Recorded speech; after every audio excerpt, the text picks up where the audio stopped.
कुछ चीज़ें जो हर बार की तरह हम आप लोग को बताते हैं कि लॉकडाउन झारखंड में भी 31 जुलाई तक बढ़ा दिया गया है और भी देश के कई राज्यों में बढ़ाया गया है। और लॉकडाउन से भी ज़्यादा ज़रूरी है कि जब तक कोरोना का संक्रमण इस देश में और दुनिया में है तब तक सामूहिक रूप से शिव चर्चा पर रोक है। साहब ने आग्रह किया आप लोगों से कि सामूहिक रूप से न बैठें एक जगह, शिव चर्चा कहीं सार्वजनिक जगह पर न करें, अपने घरों में करें। लेकिन कई जगहों से अभी भी लगातार शिकायतें आ रही हैं कि खास करके गुरु बहनें और कुछ गुरु बहन वो जगह जगह पर कहीं मंदिर में, कहीं किसी के बरामदे में इकट्ठा होकर शिव चर्चा कर रहे हैं। कई जगह तो माइक भी लग रहा है, मेरे पास उसका वीडियो भी आया है। तो ऐसा ना करें, आपके स्वास्थ्य के लिए ज़रूरी है, आपके आस पड़ोस पूरी दुनिया के लिए होते हैं, तो आप अपने साथ कई लोगों को संक्रमित कर सकते हैं कोरोना से। ये आवश्यक है कि शारीरिक दूरी बनाए रखें। घर में भी अगर आप एक जगह बैठे हैं और बाहर से आते हैं, काम से आते हैं, तो दूरी बना के रखें, स्वच्छता का ख्याल रखें, मास्क लगाएं, हाथों को साबुन से धोएं। कुछ एक जगह से गुरु भाइयों या गुरु बहनों के बारे में तो नहीं, लेकिन कुछ दिलचस्प चीज़ें सुनने को मिली हैं बिहार के कुछ जिलों से, झारखंड में भी कुछ जगह से, छत्तीसगढ़ के कुछ जगहों से, कि आजकल कुछ लोग कोरोना माई की पूजा कर रहे हैं। देखिएगा कुछ दिन में कोरोना चचा भी ना आ जाए, तो ध्यान रखिएगा, अंधविश्वास में न पड़े। बीमारी है, ये कोई माई बाप नहीं है, उससे बचने की ज़रूरत है। खास करके महिलाओं को इस तरह के अंधविश्वास से दूर रहना चाहिए। बाकायदा वीडियो और अखबार में छप रहा है कि लोग कोरोना माई की पूजा कर रहे हैं और लड्डू चढ़ा रहे हैं। ऐसा करने से अगर बीमारियां भागती तो आज पूरी दुनिया में कोई भी बीमारी नहीं होती। महादेव पे भरोसा रखिए और जो विज्ञान कहता है, जो सरकार कहती है, उस पर अमल करिए। साहब आपके साथ हैं, आपके बीच हैं। हम साहब से अनुरोध करेंगे कि आपसे रूबरू हों।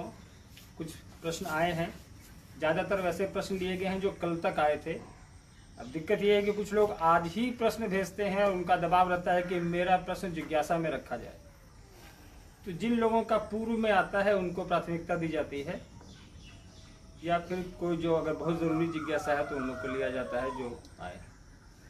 और एक ही आदमी बार बार जिज्ञासा न भेजें, इससे हम लोग को भी असमंजस की स्थिति हो जाती है। तो साहब से अनुरोध करेंगे कि साहब आप लोगों से बातें करें। कैमरामैन साहब उधर ले जाइए कैमरा। आप सबको प्रणाम है।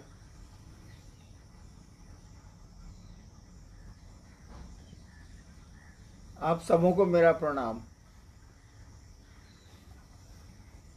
मैंने कहा था कि रविवार को 28 तारीख को आऊँगा। समय तो निर्धारित है ही 1:30 बजे।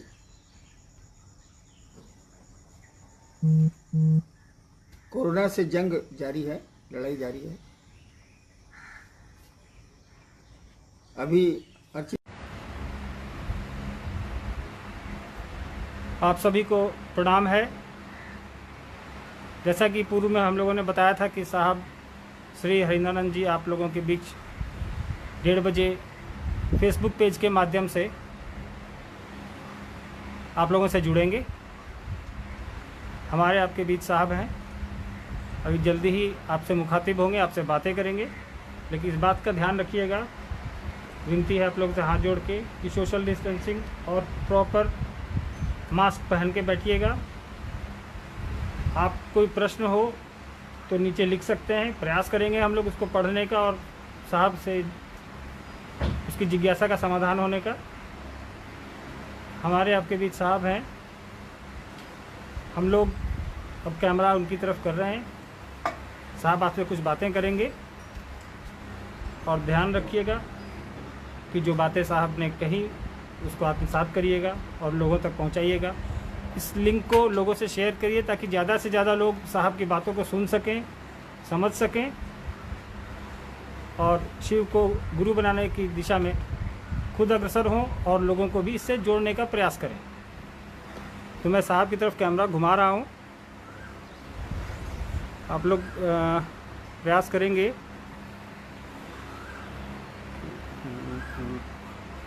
पहली बार है इसलिए थोड़ी त्रुटियां हो सकती हैं, उसके लिए माफ़ी चाहेंगे हम लोग।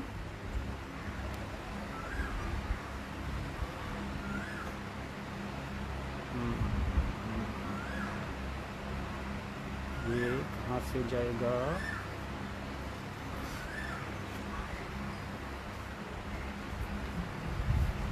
चलो वापस कैमरा चेंज करना है। वो आ नहीं रहा है।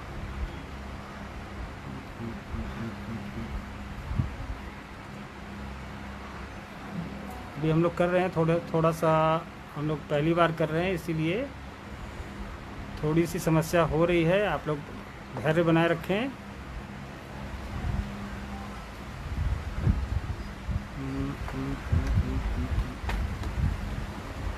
इतने लोग आ गए कि लगता है कि ये काफ़ी लोग जुड़ गए हैं, अब तक 1000 से ज़्यादा लोग।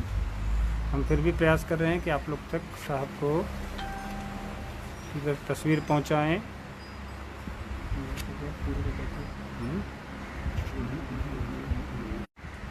अभी उधर वाला कैमरा ऐसा काम कर रहा है।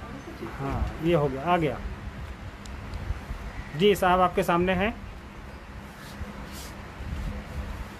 आप सबों को, वो मेरे गुरु भाई हों, गुरु बहनें हों या प्रियजन हों, सबको मेरा प्रणाम। ये कोविड-19 की त्रासदी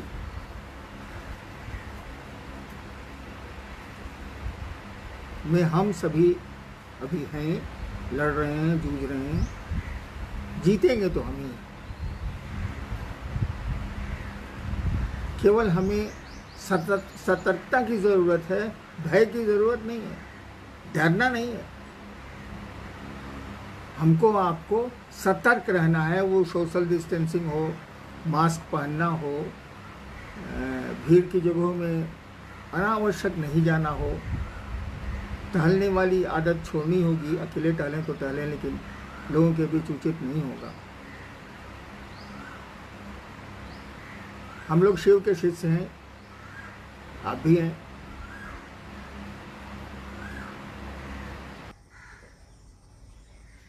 और समूह और भीड़ से अपने को अलग रखा जाए।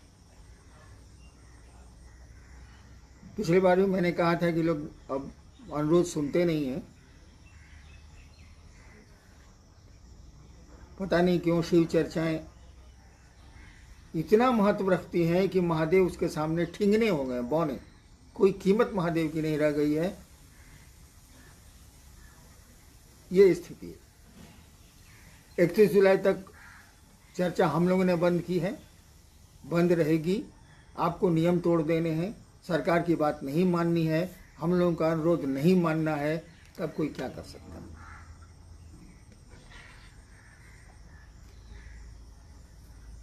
लेकिन सही सलाह तो यही होगी कि अपने को बचाएं इस कोरोना से, और अपने चलते दूसरों को खतरे में नहीं डालें।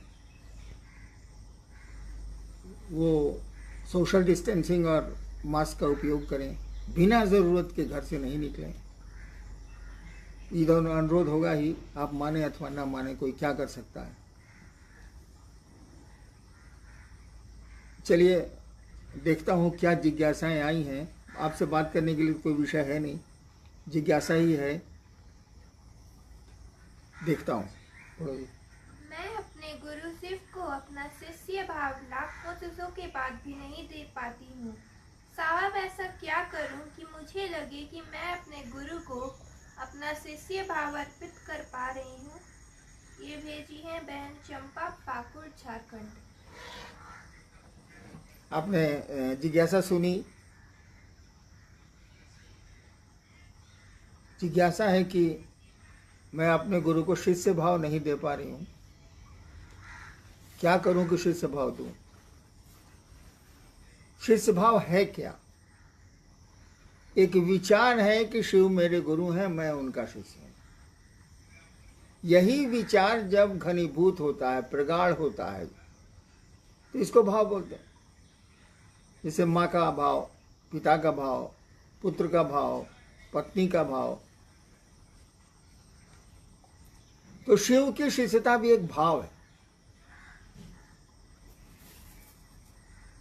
भाव का अर्थ हुआ कि हम जो विचार अपने मन में कर रहे हैं कि हम महादेव के शिष्य हैं, महादेव मेरे गुरु हैं, इसका मजबूत हो जाना, इसका प्रगाढ़ हो जाना।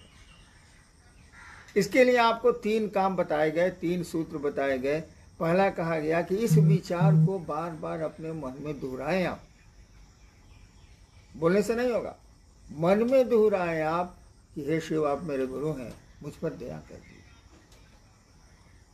धीरे धीरे धीरे धीरे ये विचार आपका, अभी तो दिमाग से बोल रहा है, दिमाग बोल रहा है, मस्तिष्क बोल रहा है, धीरे धीरे आपका हृदय बोलेगा, दिल समझ जाएगा कि शिव मेरे गुरु हैं। और जहां दिल समझा कि शिव मेरे गुरु हैं, दिल से ही भाव पैदा होते हैं, दिमाग से तो होते नहीं। तो शिष्य भाव प्रेषित होने लगेगा। शिष्य भाव कोई खास चीज नहीं है। आपका ये विचार कि शिव आपके गुरु हैं, बस यही विचार और इस दिशा में आपका कृत्य, आपका काम ही आपको शिष्य भाव में ले जाएगा। शिष्य भाव कोई लड्डू तो है नहीं कि जिसको पकड़ेंगे हम लोग। वो विचारों का घनीभूत होना है, शिष्यता के विचार का घनीभूत होना है। इसके लिए 3 सूत्र आपके पास हैं, उसको करें आप। नेक्स्ट। भाई अविनाश जी गुरुग्राम दिल्ली एनसीआर लिखे हैं, शिष्यत्व ही किसी पारलौकिक प्रयास का प्रथम सोपान है, कैसे? शिष्यत्व ही किसी पारलौकिक प्रयास का सोपान है। प्रयास का कहिए, उसका उत्कर्ष का सोपान। बिना गुरु के कैसे होगा ये पहले बताइए। शिष्यत्व तो मैंने कोई गुरु है, कोई किसी का चेला है, बिना गुरु के होगा कैसे? गाय के बच्चे को देखा है भाई साहब, जब गाय बच्चा देती है या जानवर जब बच्चा देता है तो उसके बच्चे खुद खड़े होकर माँ का दूध पीते हैं। जानवरों के बच्चों को फेंक दीजिए पानी में, वो तैरने लगेंगे, उनको तैरना सिखलाना नहीं पड़ता। आदमी के साथ प्रकृति ये मदद नहीं करती। जानती है इसके पास बुद्धि है, इसकी माँ के पास बुद्धि है, इसके आस पड़ोस के लोगों के पास बुद्धि है, तो प्रकृति नहीं करती। आदमी के साथ क्या है कि इसको सिखलाना पड़ता है, इसको ज्ञान देना पड़ता है। और यही कारण है कि लाख पुस्तकों के बावजूद भी स्कूल चल रहे हैं, कॉलेज चल रहे हैं, शिक्षक पढ़ा रहे हैं, किताबें हैं, बड़ी अच्छी अच्छी किताबें हैं, लेकिन उसके बावजूद भी, उसके बाद भी शिक्षक हैं जो पढ़ाते हैं, स्कूल चलते हैं, कॉलेज चलते हैं, विश्वविद्यालय चलते हैं। आदमी के बच्चे के साथ यही है। तो आप आध्यात्म में चलना चाहते हैं, शिष्यत्व में चलना चाहते हैं, पारलौकिक जगत में चलना चाहते हैं, उस शिव को जानना चाहते हैं या उस ईश्वर को जानने की इच्छा है आप में, तो कोई तो मार्गदर्शक होगा भाई साहब।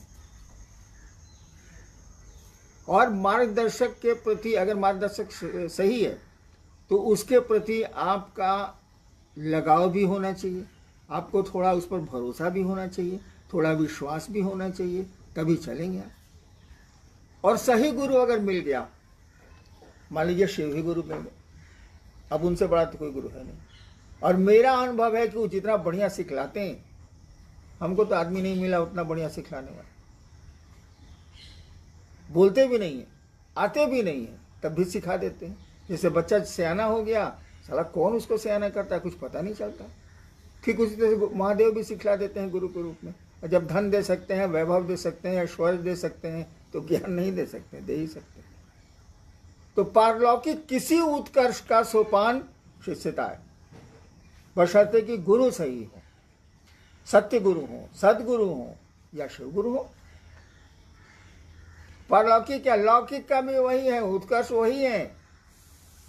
लौकिक पारलौकिक दोनों के उत्कर्ष गुरु ही है। कहा जाता है गुरु उपाय, गुरु उपाय है सब चीज के, लेकिन गुरु पर निर्भर कोई होगा तब ना, गुरु से जुड़ेगा तब ना। जुड़ने का प्रयास करिए, कोशिश करनी चाहिए। और पारलौकिक या लौकिक भी वही है भाई साहब। हम लोग की पैदाइश लोक में जरूर है, लेकिन इस पैदाइश के पीछे लौकिक कारण नहीं है, वो अलौकिक ही है, पारलौकिक ही। नेक्स्ट। बहन रोमा जी मधुमती ने लिखा है, नमन कितने प्रकार के होते हैं? नमन कितने प्रकार के होते हैं? अच्छा अच्छा।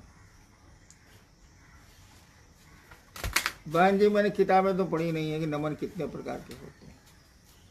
गांव में थे तो चचा काका को कहना पड़ता था गोड़ लगते नहीं काका। अब मोने मोन कहते थे कि साला कुतवा कहाँ से भेटा गया, अब मुआ से बोलते थे। सियाने हुए तो कुछ दिन तक चला गुड मॉर्निंग सर, ये सब नमने की प्रक्रिया है। मन कहीं नहीं झुक रहा है।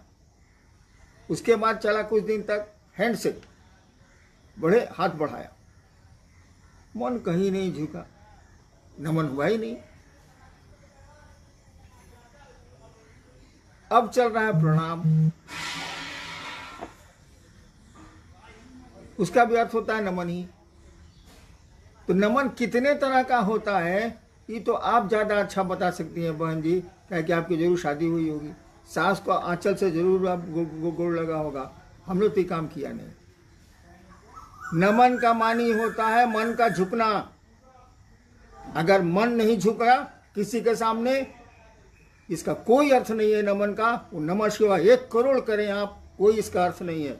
नमन का मानी है कि जहाँ मन झुक जाए, जहाँ मन पिघल जाए जिसको प्रणाम करने से, वह नमन है।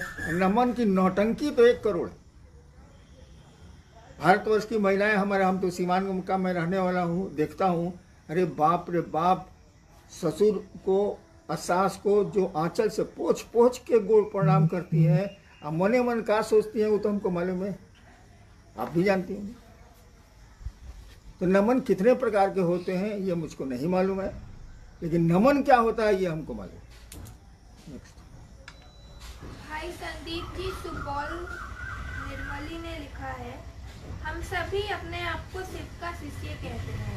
ये बात कहाँ तक सत्य है? क्या सचमुच हम सभी शिव शिष्य बन गए हैं? यदि हाँ तो फिर हम लोगों को शिव की ओर ले चलने के बजाय चर्चा की ओर क्यों ले चल रहे हैं? क्या ऐसी मानसिकता को महादेव गुरु के रूप में शिष्य के अंदर से खत्म नहीं कर सकते? क्या सवाल है कि हम लोग शिव शिष्य हुए हैं कि नहीं हुए हैं? पढ़ो जरा। हम सभी अपने आप को शिव का शिष्य कहते हैं। ये बात कहाँ तक सत्य है? क्या सचमुच हम सभी शिव शिष्य बन गए हैं? यदि हाँ तो फिर हम लोगों को शिव की ओर ले चलने के बजाय चर्चा की ओर क्यों ले चल रहे हैं? क्या ऐसी मानसिकता को महादेव गुरु के रूप में शिष्य के अंदर से ये खत्म नहीं कर सकते? अगर कोई शिव का शिष्य होगा, पहले तो हम लोग मुंह से बोलते हैं कि शिव शिष्य हैं, आचरण से तो हम लोग नहीं दिखते हैं। बहुत कम लोग हैं जो आचरण से दिखते हैं कि ये लोग शिव शिष्य हैं। पुराने बहुत सारे लोग हैं जिनको मैं जानता हूँ, मेरे साथ के लोग हैं, वो उनको देखिएगा तो लगेगा कि ये शिव शिष्य। बाकी तो लोग खाली जिज्ञासा करेगा, सवाल भेजेगा कि हमसे जिज्ञासा करिए। लगता है कितना बड़ा विद्वान है इस ससुरा, कुछ पता ही नहीं चलता। नहीं हो हाँ। जहां तक ये कहने का सवाल है कि हम लोग शिव शिष्य हैं, कोई भी अच्छी बात बोली जाती है। हम फलना स्कूल में पढ़ते हैं, किसी बच्चे से पूछिए किस स्कूल में पढ़ते हो बाबू, कौन क्लास में पढ़ते हो, तो बताएगा इस स्कूल में पढ़ते हैं। और सच्चाई है कि स्कूल जाने के बहाने जाके वो कंप्यूटर पर गेम खेलता है दुकान में। नहीं है, हम तो अपने घर में देखा है। सच्चाई है कि वो पूरा शहर घूमेगा साइकिल से, स्कूटर से, अब बाप माई को बोलेगा कि जी कॉलेज स्कूल से आ रहे हैं, बोल तो रहा है वो। इसी तरह से हम लोग भी बोलते हैं हम लोग शिव शिष्य हैं। अच्छी बात बोलनी चाहिए, हैं, पॉजिटिव है ये। लेकिन आचरण से तो शिव शिष्य अगर हो गए आप, तो आप भाई साहब जितना सवाल कर रहे हैं ना, कोई नहीं करेगा। जो शिव शिष्य हो जाएगा, जिसके मन में शिव गुरु, क्या कहिएगा उसको, शिव गुरु से उसका संपर्क हो जाएगा, तो इतनी बात वो बोलेगा ही नहीं कि शिव शिष्य हुए कि नहीं हुए, क्या हुआ, काहे के लिए चर्चा हो रही है। और अगर कोई शिव शिष्य हो जाता है तो क्या क्या करेगा ये बताइए। दया मांगेगा कि महादेव को मारेगा? कोई चेला है तो दया मांगेगा? तो चेला है तो पूछता है कि गुरु की दया ही सब कुछ है। प्रणाम करेगा, यानी झुकेगा वो, नौटंकी नहीं करे भले, झुकेगा वो अपने गुरु के सामने, शिष्य झुकता ही है। और गुरु शिष्य को अपने जैसा बनाते हैं, गुरु शिष्य को अपने जैसा बनाते हैं। चोर अपने चेला को चोर बनाएगा, डकैत अपने चेला को डकैत बनाएगा, दर्जी अपने चेला को दर्जी बनाएगा। तो गुरु अपने शिष्य को गुरु बनाते हैं। गुरु का काम क्या है? वो दूसरों को ईश्वर से की ओर उन्मुख करते हैं, ईश्वर की ओर ले जाते हैं। तो आपको मना ही कर देंगे कि आप गुरु नहीं हो सकते। मैंने शुरू किया इस काम को, मैंने ही मना कर दिया, यह प्रेरोगेटिव है मेरा। मैंने मना कर दिया कि कोई शिव गुरु होंगे, कोई शिव का चेला गुरु नहीं होगा। लेकिन ज्ञान तो फूट रहा है अगर गुरु आपके भीतर है तो, गुरु से संपर्क है तो। कहीं गुरु भाव क्या लक्षण है? पिता भाव का लक्षण है कि वो अपनी संतान को प्यार करेगा, पति भाव का लक्षण है कि वो पत्नी का केयर करेगा, पुत्र भाव का लक्षण है कि वो पिता का ख्याल रखेगा। उसी तरह से गुरु भाव का लक्षण है कि वो दूसरों को ज्ञान देगा, ईश्वर की ओर ले जाएगा, शिव की ओर ले जाएगा। उस भाव का ही लक्षण है, प्रकट ही होता है लक्षण इसी से। तो कोई शिव से मान लीजिए हो गया या है, तो उसमें ये लक्षण प्रकट होंगे। दया की स्थिति में जाएगा वो, दया मुंह से मांगे या नहीं मांगे, दया की स्थिति में उसका मन जाएगा, नमन की स्थिति में उसका मन जाएगा, और गुरु को लोगों को शिव की ओर ले जाने की कोशिश में लगेगा वो। तो कोशिश में वो क्या करेगा बेचारा? ज्यादा से ज्यादा चाय पिला सकता है, बोलेगा ही। इसीलिए गुरु चर्चा शिव शिष्य होने के बाद भी आप करेंगे, और शिव शिष्य होने के लिए भी आप करेंगे।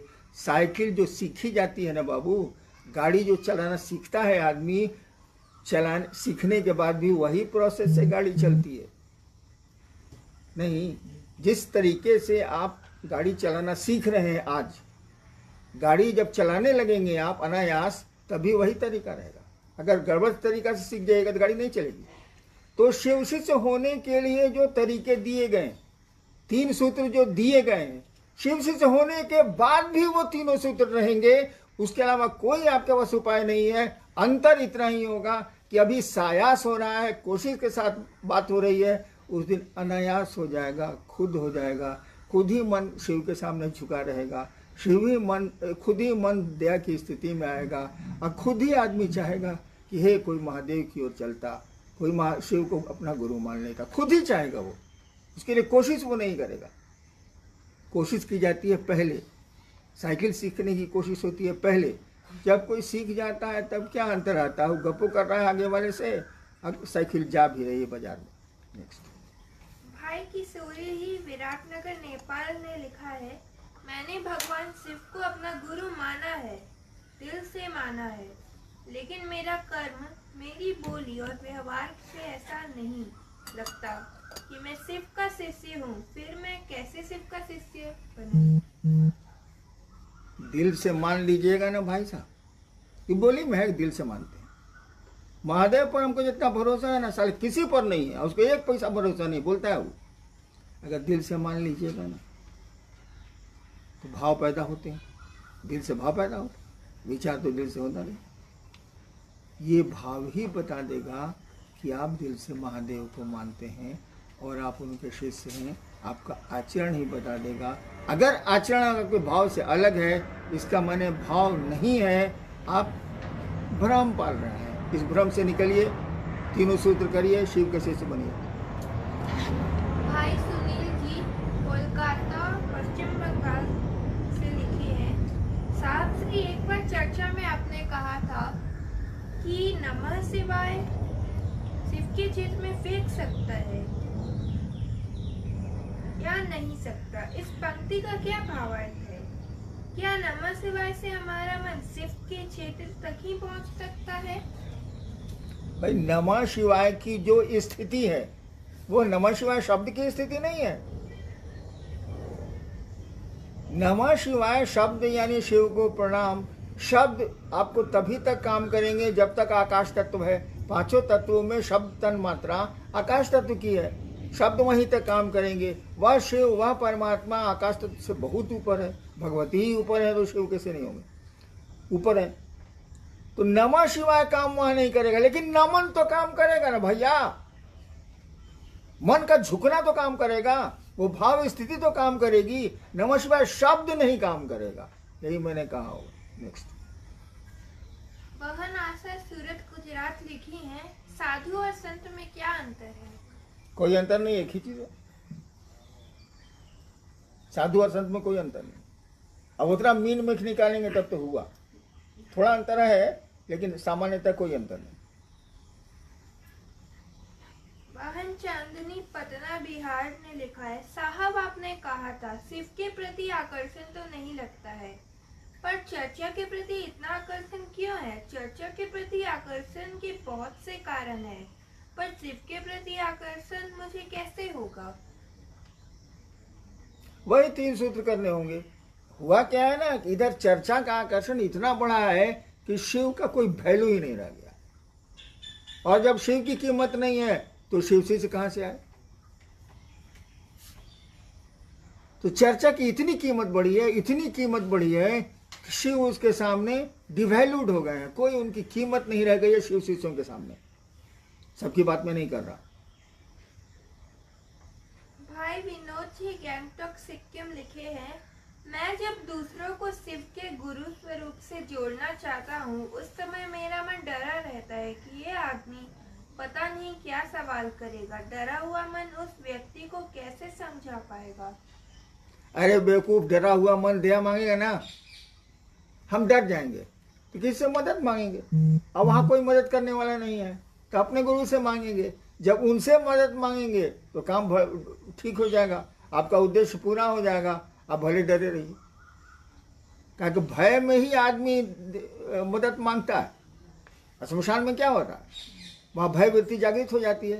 इतनी कहानियां सुनता है आदमी, पूरा अंधेरा हाथ को भी हाथ नहीं सूझता, तो डर लगता है। डर लगता है तो अपने आराध्य और गुरु के पास ही नहीं जाएगा, वहां आदमी तो कोई है ही नहीं। तो जब डर लगेगा विनोद जी, तब आप अपने गुरु के आश्रय में जाइएगा, गुरु को याद करिएगा कि फंस गए, क्या पूछ दिया ये, तो वहां से आपको मदद मिल जाएगी। तो डरना जरूरी है महादेव की दया के लिए कहीं कहीं। बहन रजनी काशीचक नवादा बिहार लिखी है, सांसारिक समस्या एवं व्यवस्था परमात्मा के प्रति प्यार पनपने नहीं देती है, क्यों? वही शिव आपके रूप में घूम रहा है जगत में, जगत का आकर्षण है ही, वो कैसे पनपने देगा? गुरु की मदद लीजिए, गुरु के साथ जाइए, गुरु के सानिध्य में जाइए, गुरु से अपना रिश्ता जोड़िए। वो धीरे धीरे धीरे धीरे शिव से प्रेम बढ़ाएंगे और धीरे धीरे जगत का प्रेम घटता जाएगा। लेकिन वो एकदम नहीं घटेगा। जब तक शरीर है तब तक जीव भाव रहेगा। लेकिन गुरु की दया ही हमको आपको शिवोन्मुख कर सकती है, जगत के आकर्षण से हटा सकती है। भाई संगम जी भागलपुर बिहार से लिखे हैं, साहब आपने चर्चा में कहा है कि यदि कोई हमारी छोटी सी चीज जैसे कि चप्पल को चुरा लेता है तो मन दुखी हो जाता है, लेकिन अगर कोई महादेव को चुरा ले तो कोई गम, कोई दर्द, कोई संवेदना पैदा नहीं होती। आखिर हमारे अंदर क्या कभी है जो हमसे महादेव के लिए दर्द पैदा नहीं होता?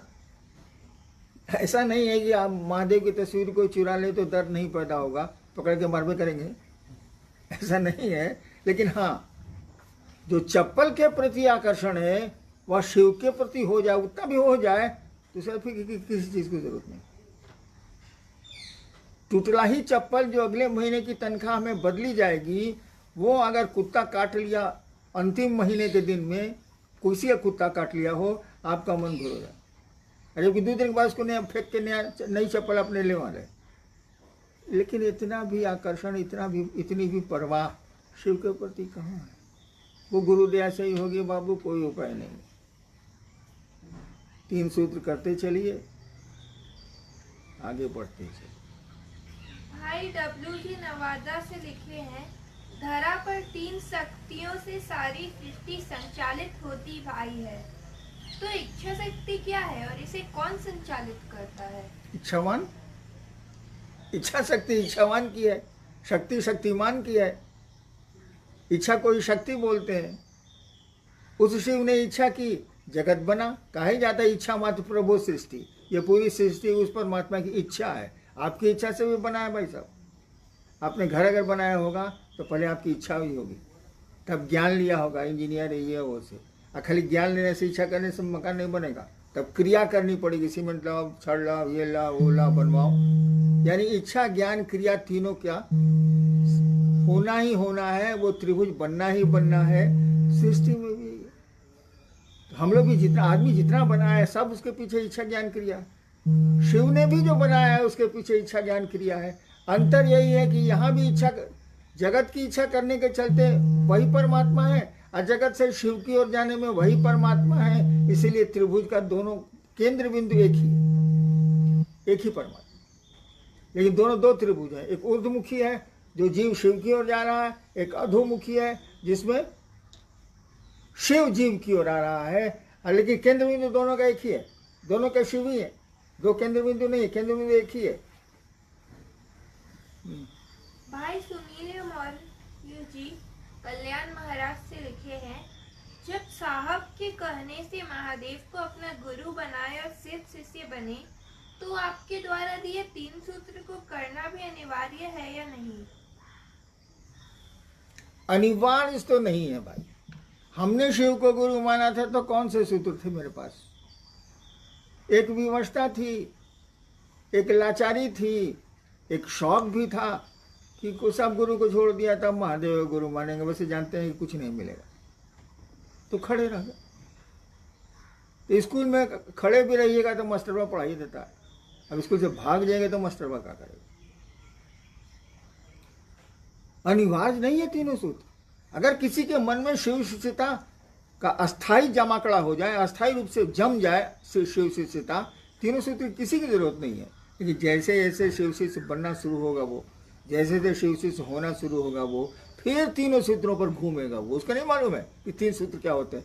फिर घूमेगा, मन अपने गुरु से दया की स्थिति में जाएगा, मन अपने गुरु को प्रणाम करने की स्थिति में जाएगा, और गुरु भाव का प्रवेश होता जाएगा शिष्य में। इसीलिए गुरु के लक्षण भी प्रकट करेगा वो, दूसरों को ईश्वर शिवोन्मुख करेगा, दूसरों को ईश्वर उन्मुख करेगा।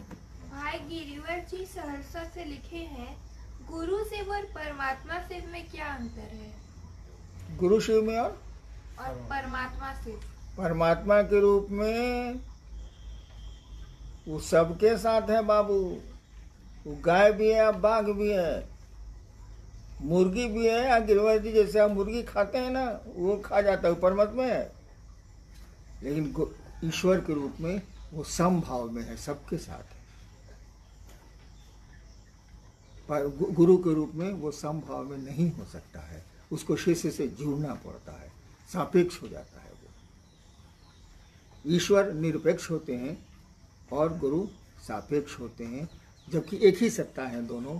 ईश्वर भी गुरु हैं, ईश्वर ही गुरु हैं, और ईश्वर गुरु और गुरु भी ईश्वर हैं। वह गुरु जो सत्य है, सतगुरु।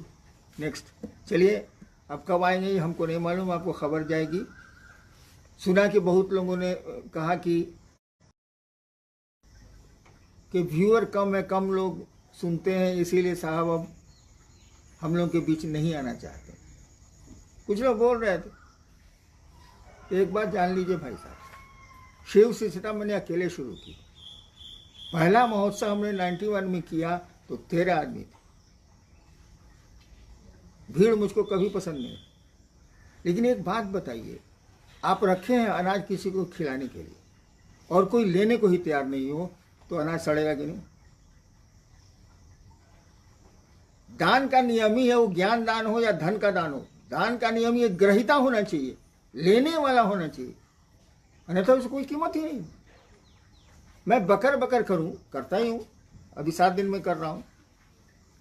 मैं बकर बकर करूं और उससे किसी को लाभ ही नहीं हो, तो मैं फालतू बकर बकर क्यों करूंगा? सरकार पेंशन देती है, मैं खाऊंगा, इत्मीनान से रहूंगा। ऐसा मत समझिएगा कि आपके सुनने से, मुझको नहीं सुनने से हमको दुख होता है। आप नहीं सुनिए, आपको मेरा प्रणाम।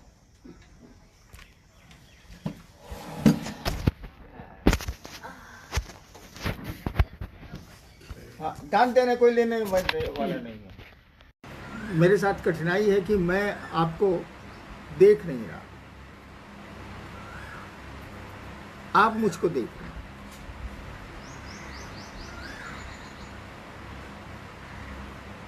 इसलिए आपने सोशल डिस्टेंसिंग का पालन किया है कि नहीं, आप सतर्क हैं कि नहीं, ये आप ही बता सकते हैं। मैं तो, आप दिख नहीं रहे हैं तो मैं तो नहीं बता सकता।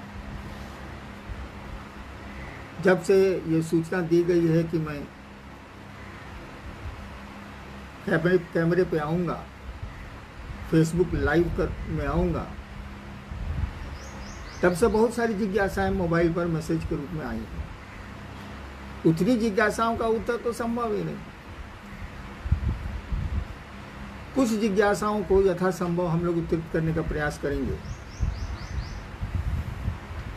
और ये प्रयोग अगर सफल रहा, आपने सोशल डिस्टेंसिंग कायम रखी, सतर्क रहे आप कोविड-19 के में लॉकडाउन में, तो हो सकता है कि अगले सप्ताह फिर शुक्रवार को 1 बजे मैं फिर आपसे मिलूं।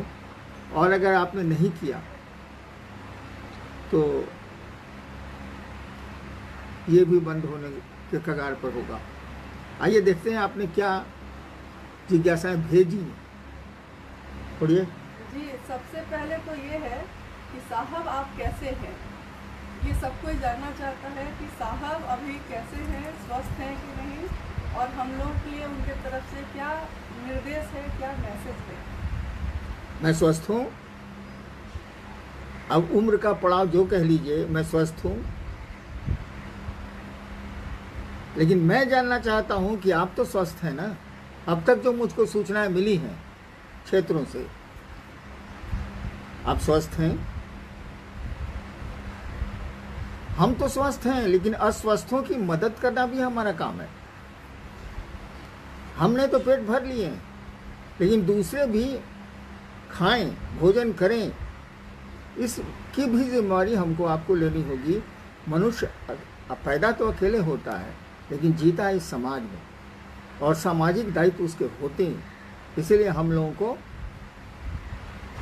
इस दायित्व का भी निर्वहन पूरी सतर्कता के साथ करना है। लोगों की मदद करनी है, लोगों की सहायता करनी है। आप स्वस्थ रहें, ये मेरी अपने गुरु शिव से प्रार्थना है।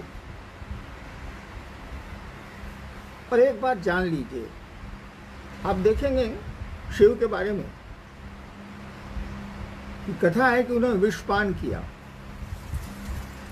शिव की पूजा में, शिवालयों में आप देखेंगे कि जो पुष्प या सामग्रियां अर्पित की जाती हैं, उन सामग्रियों में अमूमन वे ही द्रव्य हैं जो जहरीले हैं। वो धतूरा हो, बेल का पत्ता भी जहरीला होता है, ये कीटाणुओं को मारता है। और जो भी सामान चढ़ते हैं उनको, सामान्यतया जो चढ़ते आ रहे हैं, उसमें कुछ न कुछ विष है, रहता है। और ये कोविड-19 भी एक विषाणु है। आज तक विष पान करने से लेकर विष की जहाँ तक परिधि रही है, हमारे अध्यात्म में शिव ही सामने नजर आते हैं। तो विषाणुओं से मुकाबले में फिर शिव हमारे आपके सामने होंगे। हमको शिव के नज़दीक जाना चाहिए। होता ऐसा है कि शिव हम लोगों के बिल्कुल करीब है, हम ही शिव से दूर हो गए, हम ही महादेव से दूर हो गए। हमको अपने मन को शिव के नज़दीक ले जाना चाहिए। काम ही क्या है, दिन भर काम कर लेते हैं। लॉकडाउन में तो वो भी काम करीब करीब बंद है। शाम में फुर्सत तो मिलती है। मैं नौकरी में था तो 10 बजे रात में कभी कभी मुझको प्रशासन से के काम से मुक्ति मिलती थी, और तब भी मैं शिव चर्चाएं करता था। वो रात का 1 बज रहा हो, 2 बज रहा हो, रातें हमने जाग के सोई हैं, शिव चर्चा में गुजारी हैं। समय तो मिलता ही है। आपको शौक हो, आपको लगन हो, किसी काम को करने की तत्परता हो, तो समय है हमारे आपके पास, समय हम निकाल लेते हैं। तो चलिए, आप अच्छे रहें, शिव के सानिध्य में रहें। वो आपके सानिध्य में हैं। शिव हमसे दूर नहीं है, हम उनसे दूर हो गए। हमको आपको शिव के नज़दीक जाने का प्रयास करना चाहिए। और याद रखिए, शरीर कर्म नहीं करता, शरीर नहीं कहीं जुड़ता है, मन जुड़ता है, और मन तो कहीं से कहीं जुड़ सकता है। शरीर से जाने में हमको पटना जाने में 7 घंटा गाड़ी से लगेंगे, मन से हमको न्यूयॉर्क जाने में एक क्षण भी नहीं लगेगा, दुनिया खत्म हो गई। देखिए न्यूयॉर्क कितने नज़दीक हो गया मेरे मन के। न्यूयॉर्क जाने में रात भर का सफ़र होगा, वो भी हवाई जहाज से, और मन से मैं अगर न्यूयॉर्क जाऊं तो लीजिए पहुंच गया। दुनिया खत्म हो गई, समय भी नहीं लगा, क्षणांश लगा। तो शिव से जुड़ने में मन ही आपका हमारा एपरेटस है, उपकरण है, इसका हम आप प्रयोग करें। इसके प्रयोग से ही हम शिव के नज़दीक जा सकते हैं और शिव को अपना संबल बना सकते हैं, इन विषाणुओं से भी लड़ सकते हैं। सतर्क रहना है, परहेज में रहना है, लड़ना है और आगे बढ़ना है, देश को भी बढ़ाना है। शिव के शिष्य देश के लिए अपनी कुर्बानियाँ देते हैं, देंगे। जी जी, भाई अभिनव जी हैं बेंगलोर से और भाई भोला सिंह जी हैं कानपुर से। उन दोनों की यही जिज्ञासा है कि आजकल जब से कोरोना के बारे में इतनी चीज़ें हुई हैं तो कुछ दिनों से मन में निगेटिव विचार आते हैं, हमेशा कुछ हो जाने का भय बना रहता है। एक वैश्विक महामारी कोरोना ने हम सभी के अंदर एक अदृश्य डर पैदा कर दिया है। महादेव कम याद आ रहे हैं और कोरोना ज़्यादा। नमः शिवाय से प्रणाम और दया की याचना करने के बाद भी मन विचलित होता रहता है, क्या करें? देखिए मन में वो सकारात्मक विचार आए या नकारात्मक, whether it is negative or positive, तरीका ये है कि जो भी विचार आते हो वो नकारात्मक हो सकारात्मक हो, वह अपने शिव के चरणों में समर्पित करें हम आप। कहे कि निगेटिव विचार हमारी सोच से नहीं आ रहे हैं, वो आ रहे हैं तो आ रहे हैं। पॉजिटिव विचार हमारी सोच से नहीं आ रहे हैं, वो आ रहे हैं तो आ रहे हैं। उसमें हम आप क्या कर सकते हैं? परिस्थितियाँ, वो विचार परिस्थिति जन्य हो सकते हैं, स्थिति जन्य हो सकते हैं, परिवेश जन्य हो सकते हैं। तो हम आप क्या कर सकते हैं? जितना बनेगा उतना ही ना करेंगे, जितनी शक्ति और जितना सामर्थ्य होगा उतना ही ना करेंगे। सबको शिव के चरणों में अर्पित कर दीजिए। धीरे धीरे आपका मन स्थिर भी होने लगेगा, विचार सकारात्मक होने लगेंगे। आपने पूछा है कि नमः शिवाय करते हैं, शिव से दया मांगते हैं, तब भी मन में नकारात्मक विचार, निगेटिव थॉट्स आते हैं। वो तो मन की आदत है, वो तो चंचल है। अनावश्यक हम लोग कोरोना से डर गए। डरना तो इलाज नहीं है, डरना तो मुसीबत का रास्ते निकालने का तरीका नहीं है। हमको लड़ना होगा, हमको आगे बढ़ना होगा और भगवान शिव से दया मांगनी होगी। नमः शिवाय तो शब्द है, शब्दों का बहुत संबोधन का बहुत प्रभाव नहीं पड़ता। संबंधों में तो भाव का प्रभाव पड़ता है। आपने हमें नमः शिवाय किया, क्या हमारे आपके मन ने उस शिव को प्रणाम किया? प्रणाम का भाव आया? अगर प्रणाम का भाव आ रहा है, अगर शिव को प्रणाम करने की मन स्थिति बन रही है, तो नमः शिवाय बहुत जरूरी नहीं। नमः शिवाय का सहारा लेके शिव को प्रणाम किया जाए, ठीक है, सहारा में काम करता है वो, लेकिन नमः शिवाय का सहारा शिव को प्रणाम करने की भाव स्थिति में जाने के लिए लिया जाए। और अगर आप शिव भाव से, शिव से भाव से, या जो कहिए भक्त के भाव से शिव को प्रणाम करते हैं, वो प्रणाम आपका परिणामदायी होगा, आपके मन को स्वच्छ रखेगा, स्थिर रखेगा, शांत रखेगा, उसको सकारात्मक दिशा देगा। शिव में तो निगेटिव ऊर्जाएँ हैं ही नहीं, उनकी शक्तियों में भले हैं, लेकिन हमेशा जान लीजिए जहाँ निगेशन है वहाँ पॉजिटिव है, जहाँ पॉजिटिव है वहाँ निगेशन है। हर सृजन में संहार है, हर संहार में सृजन की कामना। नेक्स्ट जी, चांदनी गुरुवान है पटना से, कहती हैं कि प्रेम में इतने फासले क्यों होते हैं, प्रेम में इतनी पाबंदियां क्यों होती हैं? प्रेम में पाबंदियां तो होंगी। प्रेम की आदत है कि ये दो सत्ताओं में पैदा होता है। प्रेम दो सत्ताओं में पैदा होता है, एक प्रेमी और एक प्रेम का पात्र। दो सत्ताओं में ये पैदा तो जरूर होता है, लेकिन दो सत्ताओं में रहना नहीं चाहता। ये दो सत्ताओं को एक करता है। कबीर की वो पंक्ति याद करिए, प्रेम गली अति साकरी, नेरो, प्रेम गली अति साकरी, जामे कुटुंब न समाज। जामे क्या तो है ऐसे कुछ, दो ही न समाज, दो ही न समाज, यानी दो से शुरू होता है, दो में रहता नहीं है ये। लेकिन जैसे दो से एक होगा ये, जैसे दो सत्ताओं में पनपा है प्यार और एक होगा ये, अब प्यार मरने लगेगा कि अकेले रहता नहीं है। इसलिए फिर बिलगाव होगा, फिर फासले होंगे, और फिर फासले होंगे, फिर प्रेम एक करेगा, फिर फासले होंगे, फिर प्रेम एक करेगा। शिव और शक्ति की यही व्याख्या आई है। वो भगवती शिव से इतना प्रेम करती हैं, लेकिन प्रेम जब करेंगी तो दोनों सत्ताएं एक होंगी, और जैसे दोनों सत्ताएं एक होंगी, अब प्रेम टूटेगा। प्रेम अकेले रहता ही नहीं है, दो मिल जाएगा, और ये हर पल चलता रहता है। ये विरह मिलन, विरह मिलन, विरह मिलन। तो प्रेम में तो फासले होंगे। पाबंदियाँ तो हमारे आपके जीव भाव के चलते हैं, हमारे अपने कर्म, अपने स्वकर्म है, हम लोग का अपना किया हुआ कर्मफल है, जिससे पाबंदियाँ भी लगती हैं और छूट भी मिलती है। जी, भाई आलोक जी कटिहार से हैं कि इतनी कठिनाइयों के बाद भी मैं जगत को ही क्यों चाहता हूँ, शिव मंत्र भारी क्यों नहीं होते? है क्या कि वो शिव जीव भाव में, जगत के भाव में हमारे आपके रूप में दिख रहा है।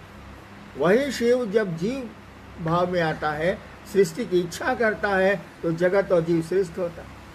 तो जीव भाव की कामना से हम आप सृष्टि है, मनुष्य सृष्टि है, बनाई है, तो जीव भाव तो रहेगा ही रहेगा।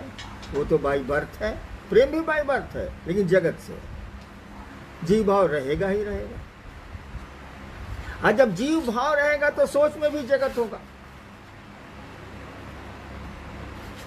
यहाँ शिव भाव को लाना पड़ता है। आप गुरु के सानिध्य से लाइए, गुरु कृपा से लाइए, गुरु की दया से लाइए, लेकिन यहाँ शिव भाव लाना पड़ता है। उसके सीड हमारे आपके बीच हैं, हमारे आपके प्राण में हैं, हमारी आपकी में आए हुए हैं, बने हुए हैं, लेकिन उस सीड को अंकुरित कराना होगा, पल्लवित कराना होगा, पुष्पित कराना होगा, इस तरह से चलना होगा। करिए, शिव को प्रणाम करिए, लगन से करिए, मन से करिए, और सबसे बड़ी बात है भाव से करिए। धीरे धीरे कुंठाएं और अन्य चीज़ें खत्म होने लगेंगी, आपका मन शांत होने लगेगा। जी, ओम जी विराटनगर नेपाल से हैं। कैसे हो पाएगा प्रथम और तृतीय सूत्र, जबकि सुबह से लेकर रात तक रक्त बीज की तरह कोरोना जकड़ के रखा हुआ है, हम सभी को जकड़े हुए। ओम जी नेपाल के गुरु भाई भी लगता है कि देख रहे हैं। भाई नेपाल के भी सारे गुरु भाई बहनों को मेरा प्रणाम है जी। पूरी दुनिया में विदेशों से भी तो काफी लोग अभी जुड़े हुए हैं। भैया मेरा सबको प्रणाम है। मैं नत हूँ सबके सामने। क्या सवाल था जी? ये कैसे हो पाएगा प्रथम और हाँ समझ गया मैं। हाँ, शिव शिष्यता के 3 सूत्र सबको मालूम, और ये 3 सूत्र कुछ नहीं है, 3 काम हैं। वो काम इसलिए है कि हमारा मन शिव को भूल नहीं जाए। मन किसी को भूलता है तो संबंध टूटती हैं। मन में आपका कोई संबंध खत्म होने लगे, भूलने लगे आप, तो संबंध सोने लगेगा, आपकी परवाह कम होने लगेगी। तो शिव के साथ भी यही है, वो आपके गुरु हैं, उनके साथ भी यही है। मन भूलेगा तो शिव से आपका सानिध्य कमेगा, संबंध कमज़ोर होगा। और मन इस बात को केवल नहीं भूले, इसको बोलते हैं संकल्प दीक्षा। आपने मन से संकल्प लिया है कि शिव मेरे गुरु हैं, तो ये हमेशा आपको स्मरण रहना चाहिए। इसी के लिए 3 सूत्र दिए गए। दूसरा सूत्र जो दूसरों के साथ शिव चर्चा करना है, दूसरों को भी स्मरण कराना है, दूसरों को भी प्रेरित करना है, और अपने भी शिव की ओर बढ़ना है। दूसरा सूत्र अभी के परिवेश में संभव नहीं है। हम आप घर से निकल नहीं रहे, निकलना सुरक्षित नहीं है। हम लोग कह रहे हैं कि आप घरों में रहें, सुरक्षित रहें। अरे जिंदगी रहेगी तभी न शिव हमारे आपके लिए। शिव तो रहेंगे, लेकिन हमारे आपके लिए तो नहीं रहेंगे। अब मरने के बाद क्या होता है ये तो मुझको मालूम नहीं। तो जिंदगी रहेगी तभी। तो प्रधानमंत्री जी ने कहा ना, जान है तो जहान है। तो दूसरा सुख तो संभव नहीं है। और मेरी जीवनी को आप देखें, मैंने 1974 में शिव को गुरु माना था, आरा के गांगी स्मशान में। 8 वर्षों तक मैंने किसी से नहीं कहा कि मैंने शिव को अपना गुरु बनाया।